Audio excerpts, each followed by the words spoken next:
जय हिंद दोस्तों, स्वागत है आप सबका शार्प स्टेपर कम्युनिटी में। हम पार्लियामेंट डिस्कस कर रहे थे और 75 क्वेश्चंस हमने डिस्कस कर लिए थे। Today we will be starting with question number 76 and इसके अलावा हम बायोलॉजी डिस्कस कर रहे हैं। Human anatomy has been started and we have discuss 2 chapters there.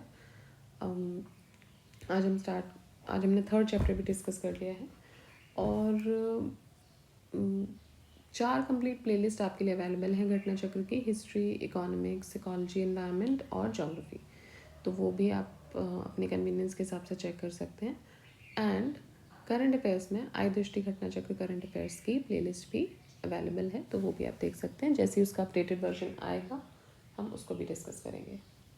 चलिए तो स्टार्ट करते हैं क्वेश्चन नंबर 76 के साथ। Who among the following decides whether a particular bill is a money bill or not. तो ये डिसाइड करने की अथॉरिटी होती है स्पीकर को, स्पीकर ऑफ लोकसभा। ठीक है, स्पीकर ऑफ लोकसभा डिसाइड करते हैं कि whether a bill is money bill or not. Article 110 clause 3 में ये स्पेसिफाई किया गया है that if any question arises whether bill is money bill or not, तो डिसीजन जो होगा वो फाइनल होगा लोकसभा स्पीकर का। अगेन सेम क्वेश्चन ही है, who decides the money bill or not, तो it is speaker of Lok Sabha. Same question, who certifies the money bill, speaker of Lok Sabha. If any question arises weather a bill is money bill or not, decision जो है speaker of Lok Sabha का वो final रहेगा। और ये दिया हुआ है आर्टिकल 110 क्लॉज 3 में। And his decision on this regard can not be question also, उसको कहीं क्वेश्चन भी नहीं कर सकते आप। Can not be question in any court of law और in either house of the parliament or even the president. When a money bill is transmitted to Rajya Sabha for the recommendation and presented to president for assent, speaker endorses on the bill his certificate that it is a money bill. Which of the following statement about a money bill is not correct? Not correct बताना है आपको। A money bill can be tabled in either house of the parliament, यही incorrect हो जाएगा क्योंकि it can only be tabled in लोक सभा। Speaker of Lok Sabha is the final authority to decide whether a bill is money bill or not. Correct है। Rajya Sabha must return a money bill passed by the Lok Sabha and send it for the consideration within 14 days. बिल्कुल सही बात है। President cannot return a money bill to the Lok Sabha for reconsideration. ये भी सही बात है। सो money bill जो है वो इंट्रोड्यूस किया जाता है लोकसभा में। राज्यसभा के पास लिमिटेड पावर है मनी बिल के कंसर्न में। Rajya Sabha can delay this period for not exceeding 14 days, तो इससे ज़्यादा डिले नहीं हो सकता। अगर 14 दिन में उन्होंने कोई रिकमेंडेशन के साथ नहीं भेजा है तो लोकसभा चाहे तो इसको पास भी कर सकता है। एंड विदाउट अगर रिकमेंडेशन भेजे भी हैं तो ज़रूरी नहीं है कि वो रिकमेंडेशन लेने ही हैं लोकसभा को, विदाउट टेकिंग इट ऑल्सो वो पास कर सकते हैं। ठीक है। Money bill under the Constitution of India is tabled in, so it is tabled in Lok Sabha. Next, money bill can be presented only in Lok Sabha, only in Rajya Sabha, both houses joint meeting. तो ये हमने देखा ही है कि it can only be presented in Lok Sabha. Next question of the following statement, which one is not correct? The Rajya Sabha is powerless in money matters. Not correct बताना है, तो ये तो correct है। Money bill is introduced in Rajya Sabha. No, money bill is introduced in Lok Sabha. Rajya Sabha can pass a money bill within 14 days after it has been passed by Lok Sabha. Rajya Sabha may pass or return the money bill with some recommendation to Lok Sabha. तो ये सारे statements यहाँ पर सही हो जाते हैं। It has been laid down in the Article 109 Clause 1 of the Constitution of India that a money bill shall not be introduced in Rajya Sabha. Article 109 Clause 2 lays down that after a bill has been passed by Lok Sabha, it shall be transferred to Rajya Sabha for recommendations. In return, the Rajya Sabha within a period of 14 days of its receipt of the bill shall return the bill with or without its recommendation to the Lok Sabha, which may accept or reject its recommendation, ठीक है, of the Rajya Sabha. Now, which of the following subject is not included in the provisions of the money bill? तो इसमें क्या क्या subject included नहीं होते हैं? Provision regarding taxes ये इंक्लूडेड होते हैं, provision regarding the borrowings included होते हैं, provision regarding the custody of consolidated and contingency fund ये भी होता है, provision for imposition of fines and penalties ये नहीं होता है। आर्टिकल 110 जो है, it has been specified that the provision regarding taxes, borrowing and custody of consolidated fund and contingency funds are included in the provision of money bill, but fines और penalties के बारे में इसमें नहीं बोला गया है। What constitutes the definition of money bill under Article 110? Money bill की डेफिनेशन में क्या क्या आता है? इम्पोजिशन, एबोलिशन, ऑल्ट्रेशन और regulation of tax, regulation of borrowings of money, appropriation of money out of the consolidated fund of India, declaration of any expenditure to be charged on the consolidated fund of India, none or more than one। तो देखिए इसमें answer more than one होगा, क्योंकि ये चारों ही money bill की definition में आते हैं। ठीक है, next question, regarding money bill which of the following statement is not correct? A bill shall be deemed to be a money bill if it contains only provision relating to the imposition, abolition, remission, alteration or regulation of any tax। Not correct आपको बताना है, तो ये तो सही हो जाएगा। Money bill has the provision for the custody of consolidated and contingency fund of India, ये भी सही है। Money bill is concern with the appropriation of moneys out of contingency fund of India. Appropriation of money out of contingency fund ये money bill का काम नहीं है। ठीक है, ये रहता है प्रेसिडेंट के डिस्पोजल पे। Next, money bill deals with the regulation of borrowings of money bill or money or giving of any guarantee by the government। हाँ ये रहेगा, क्योंकि प्रोविजन रिगार्डिंग बोरिंग्स हमने यहाँ देखा था, ये इसमें होता है। ठीक है, तो इसमें आंसर हो जाएगा C. So contingency fund of India act 1950, what does it say? It was enacted by parliament and this fund is placed at the disposal of the president. He can make advances out of it to meet the unforeseen expenditure. The fund is held by the finance secretary on behalf of the president. Thus, it is operated by the executive action and not by the legislative procedure, into which money bills, Article 110, are placed. Next, a bill which merely involves expenditure and does not include any matter specified in Article 1110 can be initiated only in Lok Sabha, initiated in either house. देखिए सिर्फ money bill के लिए खासकर when it comes to money matters ये बोला गया है कि सिर्फ ये इनिशिएट होगा लोकसभा में। इसके अलावा अगर ये बोल रहे हैं कि विच मेयरली इन्वॉल्व्स एक्सपेंडिचर, और इसमें कोई भी ऐसा मैटर नहीं है जो स्पेसिफाइड है आर्टिकल 110 है मनी बिल में, तो वो कहाँ इंट्रोड्यूस हो सकता है? तो वो भाई ईदर हाउस में हो सकता है, चाहे लोकसभा में चाहे राज्यसभा में।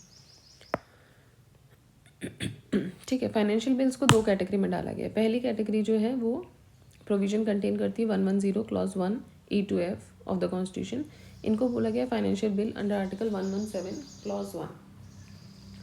सेकेंड कैटेगरी जो फाइनेंशियल बिल 2 कैटेगरी आती है, इसमें वो बिल्स डाले गए हैं which can provide which contain the provision of expenditure from consolidated fund of India, and they are categorized as financial bill under article 117 clause 3, and these can be introduced in either house. However, recommendation of president ये ज़रूरी होती है for the consideration of these bill. Unless such consideration, neither house can pass the bill. All right. Next is, which one of the following statement is not correct with regard to control of parliament on budget? ठीक है, so parliament does not have any role in the creation of budget. आपको not correct बताना है। Parliament does not have any role in the creation of the budget. Parliament has the power to move on the charge expenditure on the consolidated fund of India. Parliament has no power to impose a tax without the recommendation of the president. Parliament has no power to impose a tax without recommendation of the president. Parliament has no power to increase any tax without the recommendation of president. Okay, तो इसमें से आपको बताना है not correct कौन सा। देखिए सी और डी को अगर हम देखें, parliament has no power to impose a tax without the recommendation of the president, ये सही है। And parliament has no power to increase any tax also without the recommendation of the president, क्योंकि ये money bill में आ जाएंगे। Money bill prior recommendation से आता है प्रेसिडेंट की।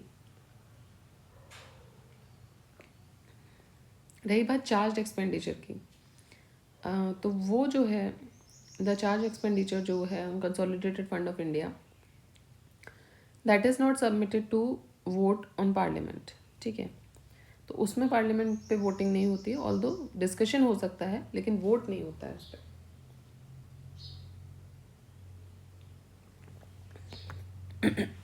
And when it comes to creation of budget discussion of budget होता है पार्लियामेंट में, क्रिएट तो हो जाता है डिपार्टमेंट के द्वारा. Next question, which of the following are the methods of parliamentary control over public finances in India? Placing annual financial statement before the parliament, withdrawal of money from consolidated fund of India after passing the appropriation bill,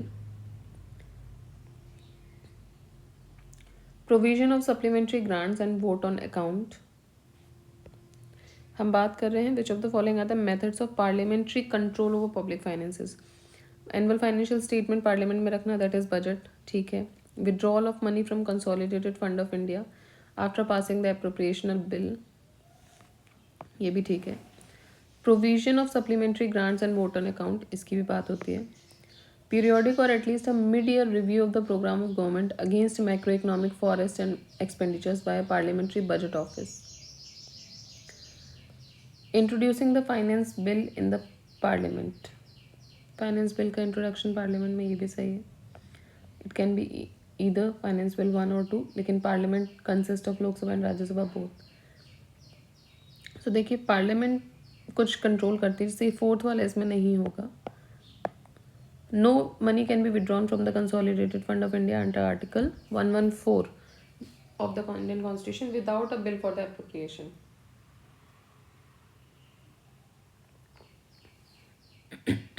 provision relating to supplementary grant and vote on account, ये दिया हुआ है article 115 और 116 में.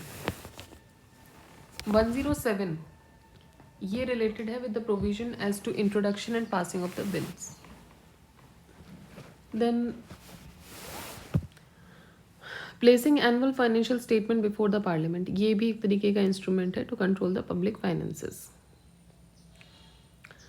Next देखते हैं, in India which of the following review the independent regulators in sectors like telecommunication, insurance, electricity. देखिए इसमें कौन कौन इनको रिव्यू कर सकते हैं. तो देखिए एक तो इसमें एडहॉक कमिटीज़ जो पार्लियामेंट ने सेटअप की हैं, या पार्लियामेंट्री जो DRS हैं, डिपार्टमेंट रिलेटेड स्टैंडिंग कमिटीज़, वो कर सकती हैं. फाइनेंस कमीशन रिव्यू का काम नहीं करेगा. फाइनेंशियल सेक्टर, FSLRC ये भी नहीं करेगा, नीति आयोग भी नहीं करेगा. ये पॉलिसी मेकिंग बॉडीज़ हैं. सो इंडिया में 24 डिपार्टमेंट्स हैं which are related departments are related standing committees that comprise members from both houses of parliament, and these committees, one ministry specific and may review the working of regulators within their specific department. Parliament भी establish कर सकती है ad hoc committees which may examine the working of regulators. Example, joint parliamentary committee on the allocation of 2G spectrum. It includes the review of the policy on spectrum pricing and grant of telecom licenses. Ad hoc committees and temporary in nature. Finance commission, NITI Aayog, financial sector legislative reform commission, इनका कोई role नहीं होता है to play in the review of independent regulators in various sectors. Which of the following is responsible for the preparation and presentation of union budget in the parliament. Union budget preparation and presentation में किसका role होता है? तो it is department of economic affairs. Next question, if the annual union budget is not passed by Lok Sabha, then the budget is modified and presented again. The budget is referred to Rajya Sabha. The union finance minister is asked to resign. The prime minister submits the resignation of council of ministers. ठीक है, तो अगर union budget pass नहीं होता है तो prime minister submit कर देंगे रेजिग्नेशन काउंसिल ऑफ मिनिस्टर्स का. इसका मतलब है कि गवर्नमेंट ने मेजॉरिटी लूज कर दी है. ठीक है. If the budget is disclosed before introducing in legislative assembly, what will happen? Council of ministers have to resign, chief minister have to resign. हम लेजिस्लेटिव असेंबली की बात कर रहे हैं. Finance minister will have to resign. All of the above, none of the above. तो इस case में अगर लीक हो जा रहा है पहले, इस केस में finance minister have to resign. अगर पास नहीं हो रहा है तो पूरा काउंसिल ऑफ मिनिस्टर्स रिजाइन करते हैं, प्राइम मिनिस्टर उनका रेजिग्नेशन देते हैं. Now budget is presented by finance minister and officials of the concern ministry.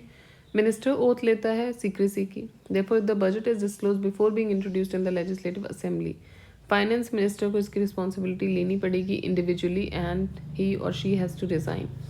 Now provision for punishment जो है it is mentioned in the Official Secrecy Act 1923.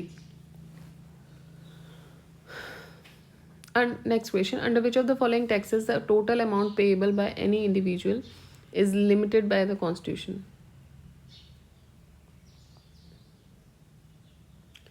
So it is tax on profession, trade and callings. देखिए article 276 clause 2 of the Constitution, it specifies that total amount payable in respect to a person, to the state or to any municipality, district board, local board or other local authority in the state by way of taxes on professions, trades, callings and employments shall not exceed 2,500 rupees per annum after the 60th Amendment Act 1988. ठीक है, 60th Amendment Act 1988 में 250 रुपये थे, 250 rupees, which actually increase to 2,500. तो इससे ज़्यादा नहीं हो सकते. ये दिया गया आर्टिकल 276 क्लॉज 2 में. Economic survey is presented in the parliament every year before the presentation of the budget for the coming year. हाँ, पहले इकोनॉमिक सर्वे आता है और उसके बाद बजट आता है the next day following. After presentation of the budget no. After presentation of financial bill and no relation with the budget. देखिए इकोनॉमिक सर्वे क्या होता है, it is presented in parliament every year before the presentation of the budget for the coming year. Survey देते हैं वो अगले आने वाले साल के लिए. It contains the progress, activities and physical details of various sectors for economy for the current year also. Votes on account permits the union government to. Vote on account permits the union government to. किसके लिए permission देती है? Go for public loan, borrow the money from reserve bank of India, give grants and aid to the states, withdraw money from the consolidated fund of India for a specific period. तो vote on account जो बोलता है वो ये बोलता है कि भाई पैसा कम पड़ गया है किसी चीज़ के लिए तो आप कुछ टाइम के लिए कंसोलिडेटेड फंड ऑफ इंडिया से पैसा ले सकते हो. ठीक है. Article 116 of the Indian Constitution states that in the case of appropriation bill is not passed when the union government requires the withdrawal of the money, it can through vote on account have the power to authorize by the withdrawal of money from consolidated fund of India. Vote on account is meant for, so it is meant for appropriating the funds pending passing of budget. It is presented when government has no time to present the full budget or elections are around the corner. So when the government does not have enough time to vote for a full budget before the commencement of the new financial year, a special provision is made to make sure that there is enough money at the disposal of the government to allow it to run through the administration of the country. और ये special provision को बोला गया है vote on account. Article 116 clause 1A of the Constitution has the provision of vote on account. Vote on account in the parliament is necessary when regular budget is not expected to pass in time.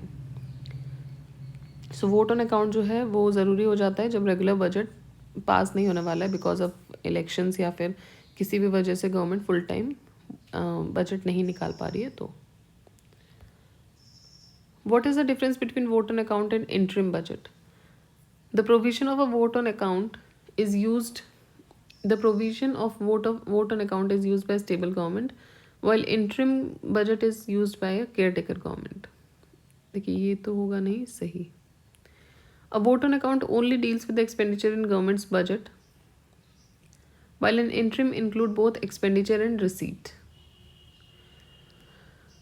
तो देखिए vote ये सही है. Vote on account जो होता है ये क्या होता है? ये सिर्फ एक्सपेंडिचर आउटले है क्योंकि आपको सरकार चलाने के लिए कुछ पैसा चाहिए जो ख़त्म हो रहा है टाइम के साथ और बिकॉज अभी बजट नहीं आ सकता है कुछ रीजंस की वजह से.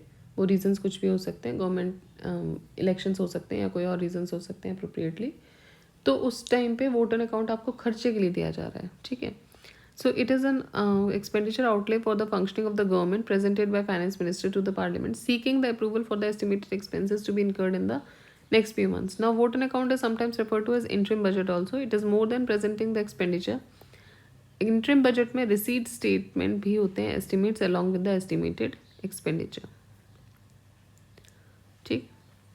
Next, estimates of expenditure are submitted to the parliament of India in the form of, so they are submit expenditure जो होते हैं estimates of expenditure they are submitted to the parliament in the form of demand for grants.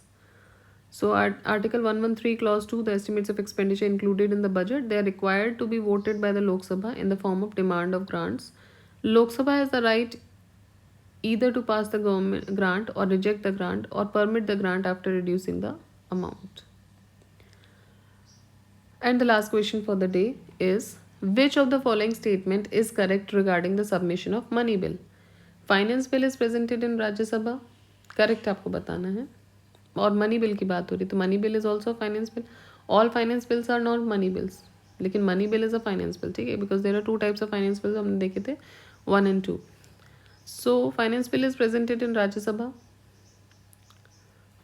Not necessarily always. Finance bill 2 होगा तो दोनों में हो सकता है. 1 होगा जो कि मनी बिल क्योंकि हम बात कर रहे हैं, तो no, it is not presented in Rajya Sabha. It can be presented in either house of the parliament. No. It cannot be presented in Lok Sabha. It is only presented in Lok Sabha. It is presented in Lok Sabha. Okay, correct. So D is the correct answer. UPPSC has used the term finance bill in its Hindi version question paper. However, English version question paper has the term money bill. So the questions in this question, commission's intention is money bill and not the finance bill. ठीक है. अगर यहाँ पे finance bill होता जो उन्होंने Hindi version में use किया तो फिर ये इसमें सारे ही सही वो मतलब वो हो जाते, क्योंकि the finance bill is presented in either house of the parliament, ये भी सही हो जाता. फिर प्रेजेंटेड इन लोकसभा जनरल लिखा हुआ है, सही हो जाता, क्योंकि ओनली तो लिखा नहीं है. प्रेजेंटेड इन राज्यसभा जनरल लिखा हुआ है तो भी सही हो जाता. ठीक है, तो ये सिर्फ ये गलत होता उस केस में. Special procedure has been adopted in respect of money bill in Article 109 of the Constitution. Article 109 ये बोलता है that money bill cannot be presented in Rajya Sabha, so it is presented only in Lok Sabha. ठीक है, तो ये हो गए हमारे आज के question. Next we'll start with question number 101 और इसको अब हम ख़त्म करेंगे. और उसके बाद लास्ट पार्लियामेंट का टाइम पार्ट बचेगा, पार्लियामेंट 4. तो अभी हम पार्लियामेंट 3 डिस्कस कर लें, पार्लियामेंट 4 बचेगा, एंड उसके साथ ही हमारा पार्लियामेंट जो बड़ा चैप्टर है वो कंप्लीट हो जाएगा. So keep revising, keep studying, and like the video, share the video, subscribe the channel. जय हिंद, जय भारत.